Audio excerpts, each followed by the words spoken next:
slowly, gradually reproduced, it doesn't need some of the same things that our eyes need. And so it stopped there. And so it stopped there. And so it stopped there.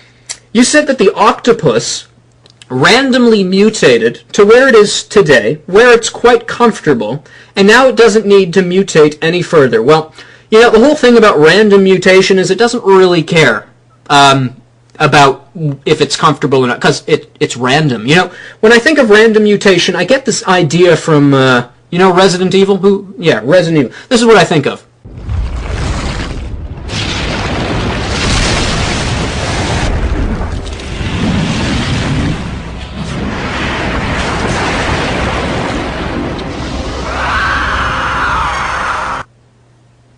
That's random mutation. Now, obviously it's happening a lot quicker than it would happen in nature, but that would pretty much be it. Just a whole bunch of nonsense. Random mutation, right? You know, eyeballs coming out of your neck and limbs coming out of your forehead. Just really, really weird. That's random mutation.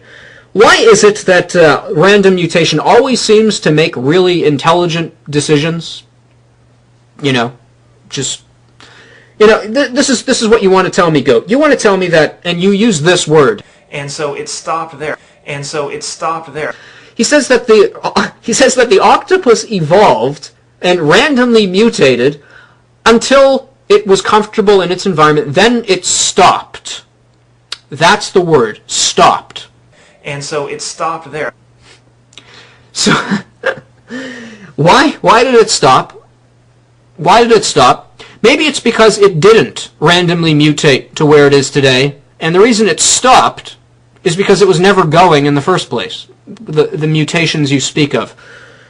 You know, why is it that life, which you claim randomly mutated to where it is today, why is it that life randomly mutated from something like a single cell, and then mutated all the way to stuff like this,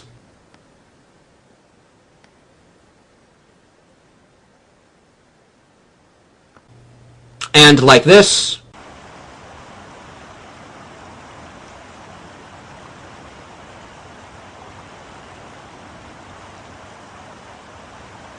but for the octopus, it stopped. And for everything that exists contemporarily, it stopped. Could it be that the actual story of what's going on here is that cats and elephants and octopi were actually designed, and that the random mutation you speak of is actually adaptation and natural selection, which fits the creation model far better than it fits the evolution model? Allow me to explain that. I believe that God made animals with the ability to adapt and mutate intelligently. Intelligent mutation. There's something you don't hear every day. So let me explain intelligent mutation. Is it possible, and you and I were discussing this, is it possible that God designed certain kinds of fish with the ability to lose their eyeballs, or lose the ability to use their eyeballs, in order to exist and thrive in places where it doesn't need its eyeballs?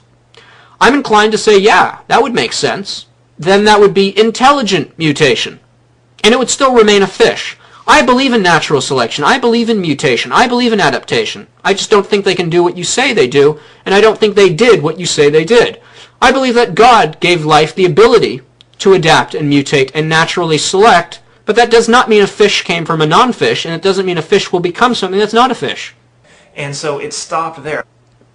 So, mutation, adaptation, natural selection fit the creation model, and they fit it better because those things are quite intelligent, and it's a good thing that life can do that. For example, you know, evolutionists like to say, well, bacteria mutates and, you know, becomes immune to antibiotics. They say, there, that's evolution. No, that just shows that God made bacteria with the ability to adapt.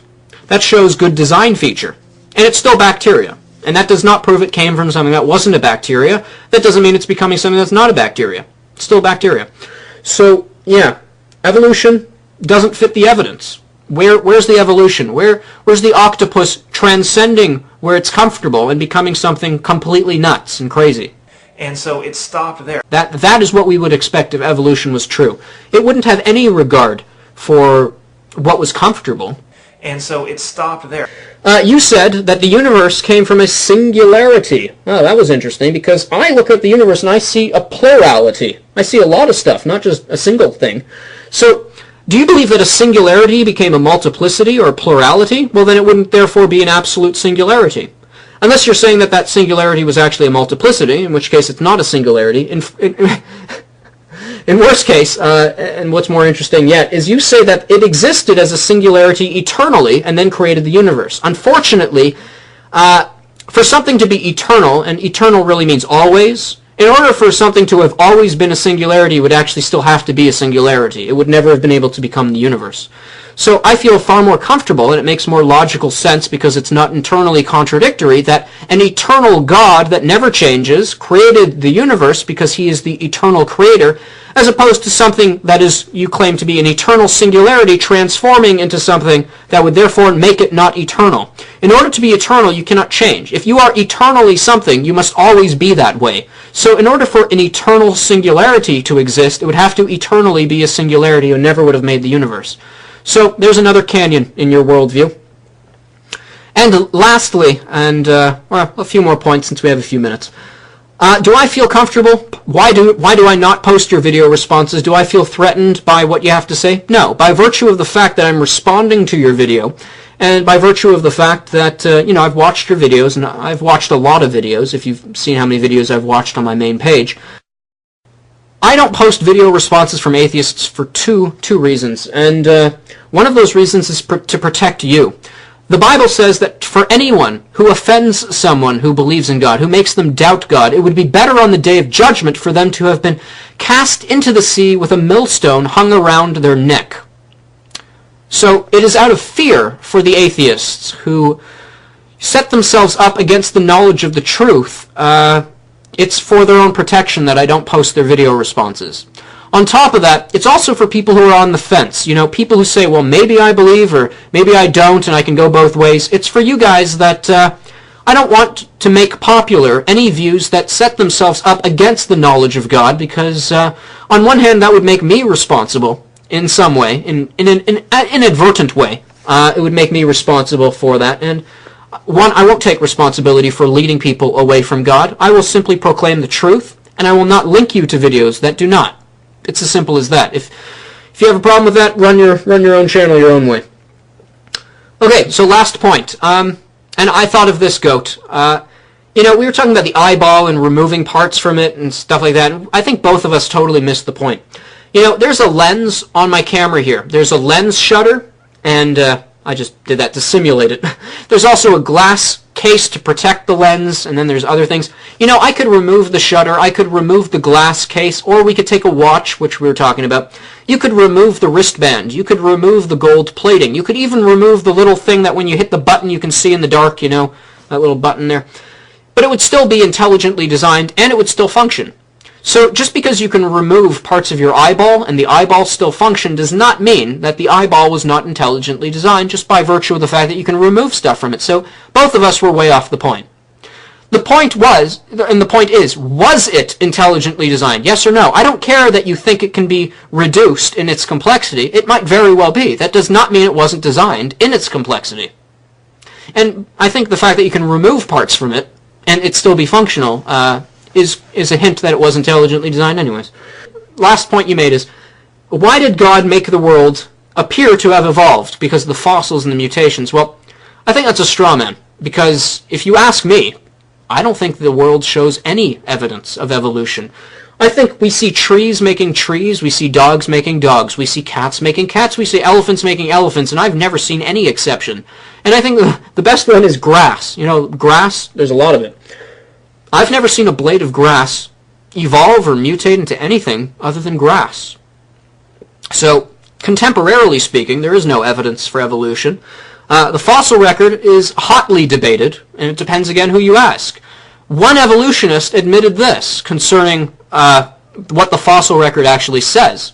Here you have a zoologist who admits that he knows of no such transitional fossil, living or otherwise, that could make a watertight argument for evolution. Okay, so you guys might wonder, why did I call this video Goat the Magician? Well, he's not going to pull a rabbit out of a hat for you, but he is going to pull something out of his ass. Expressing And we all came from the water, so, anyway, all life came from the water. You say it with such a straight face, as if you were empirically there and you know it as a fact. And we all came from the water. And we all came from the water. I might as well just say that I picked my nose and that's how life came about. You just can't know that. God made the heavens and the earth, and you're going to make a very fine creationist one day if you use your intellect. You know, the reason they call it intelligent design is because the people who believe it are intelligent. God bless you guys. Anyway, all life came from the water. But as it's slowly, gradually reproduced, it doesn't need some of the same things that our eyes need. And so it stopped there.